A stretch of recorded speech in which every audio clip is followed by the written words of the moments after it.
mga idol. So ito yung ating Nimrod na ginawang PCP na ginawa nating bullpup. So ito yung kanyang kulata sa tabi. So ito na yung bago nating CNC made na multi-shot. Ayan. Ito yung swing mga idol para sa armscore. So nakikita nyo mga idol, mayroong gasgas kasi sinalpak natin ito dito. Ito mga idol is sand spray ata to. Nakalimutan ko sabi nila. Pero T6 so T7 aluminum yung gamit nito. Kaya medyo may pagkaano siya. Kung maririnig niyo mga idol, iba ang tunog nito. Ito naman T6. Yan. So ito yung dati nating swing na soft natin dito. So papalitan na natin to dito. Pero tingnan lang natin kung halimbawa mas maganda ito. Pwede natin to gamitin mga idol. Ito may mga butas to kasi linagyan natin nito. Para yun sa bullpup natin is hindi tatama yung ating hammer sa tenga natin. Tapos ito mga idol, ginawa ko lang yan. Temporary lang kasi to. Para hindi ito nababa ng ganyan. Kasi isang screw lang siya. So na ganyan siya. So pag meron ganito, natukod siya dun sa kulata natin. So ito tayo. So yan mga idol. So susukatin natin ito mga idol para may mga idea kayo kung ano ang sukat nitong CNC na valve. Yung valve mga idol na sabi ko is ito. Ito, linalagyan ng swing. So sa akin sa loob yung valve, yung iba kasi threaded kaya ito na yung valve. So ang gagawin natin, susukatin natin tong sinasalpakan ng swing.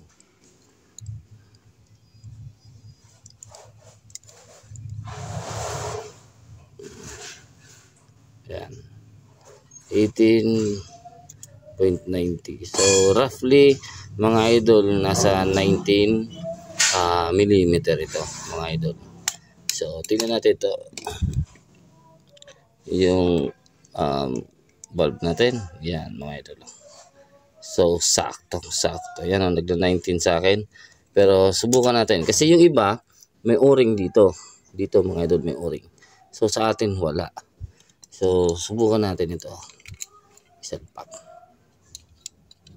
Yan saktong-sakto. Hindi pa siya sakto dito kasi wala pang cut dito. Yan, nilagyan ko na siya ng markings kung saan tayo magbabawas para maisalpak natin ito mga idol. Yan.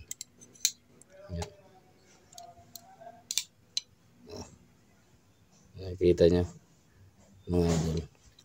So ito daw is threaded. May thread ito na may counting mighty band. Kaya in case na gusto mong palaliman ang baon ng inyong pellet mga idol, pwede mo itong palitan na rod, itong dalawa. So ito papahabain mo rin to at papahabain to.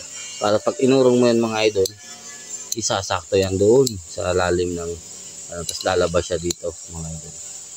Kasi yung magazine. So unfortunately, yung magazine natin is wala pa po. Kaya hindi pa po natin na ikakabit. Pero ito mga idol yan. Ayan, ganyan siya mga idol. So sa kulata naman natin, regarding sa kulata, is siguradong magbabawas tayo dito. Saglit lang. Salpak natin. Ay. Kalabit. Ayan. Ayan. So malaki yung babawas natin dito mga idol sa kulata natin. Ayan. Ang lakas ng kain sa kahoy natin. Halos makikita ata yung receiver natin ito sa design natin sa kulata natin. Tapos pati sa kabila mga idol dito kakainan to. Yan, para maisalpak natin ito na multi-shot mga idol. Pero kaya yan, okay lang yan kasi temporary lang naman itong bad stock. So at least alam natin next time pag gagawa tayo ng kulata is lalaparan na natin to. Or itataas natin to. Masyado kasi itong mababa. So iaakit natin ng ganyan para konti lang yung kain niya mga idol. So kung napapansin nyo masyado siyang malalim. Yan. Kaya malaki din yung kanyang kinakain. So ito yung trigger assembly natin. Kung napapansin nyo, wire. Yan. So nakakasayan. Malambot lang to. Tapos linagyan din natin dito ng yan. Merong spring dito sa wire. So dito natin kinabit. Urong natin ng konti. Yan. Linagyan natin ng spring dito para itong wire lagi siyang ibabalik dito.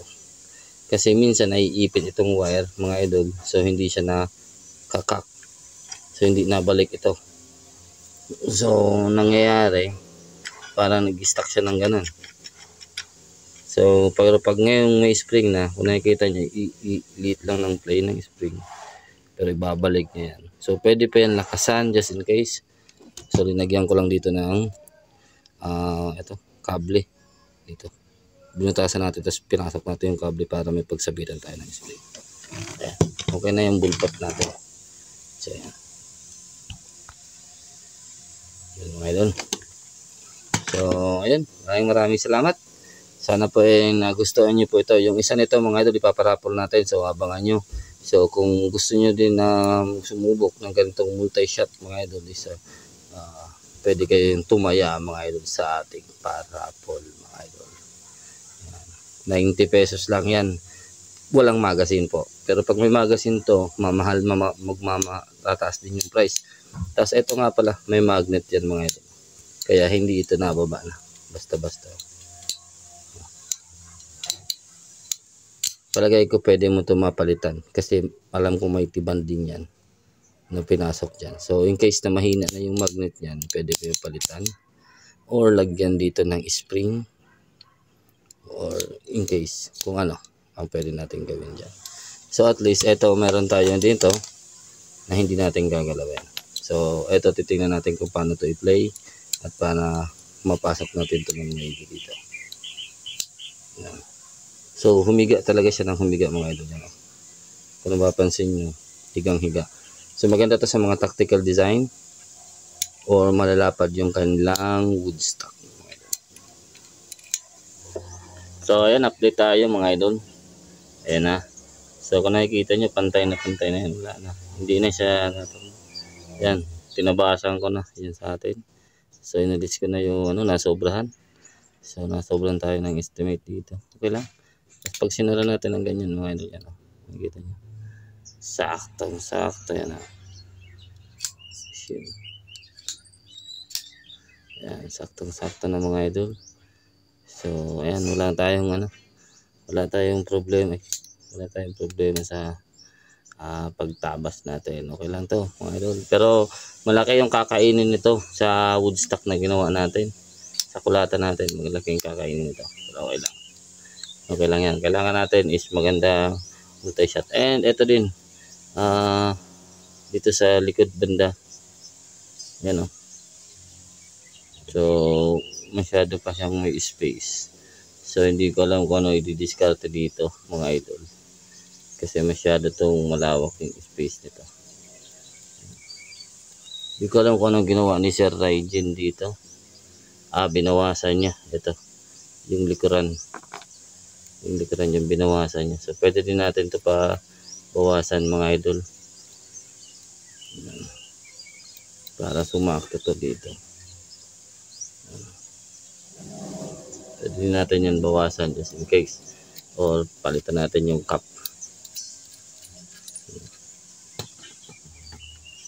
Ayun mga idol. Okay na. Yan. Magazine na lang. Kailangan natin dito. Tapos mapapagana na natin ito.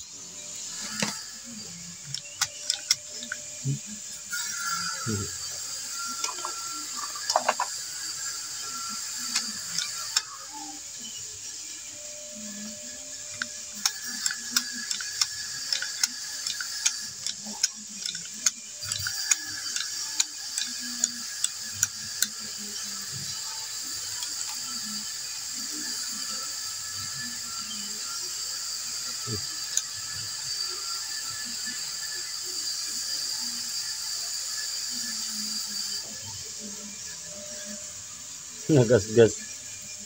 May gasgas. May sand dito. Sa sand.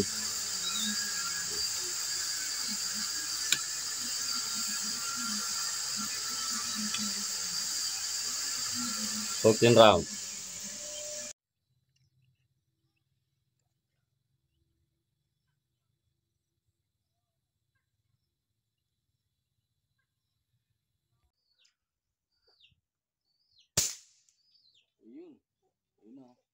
So, nag-center ako. Load. Isa pa.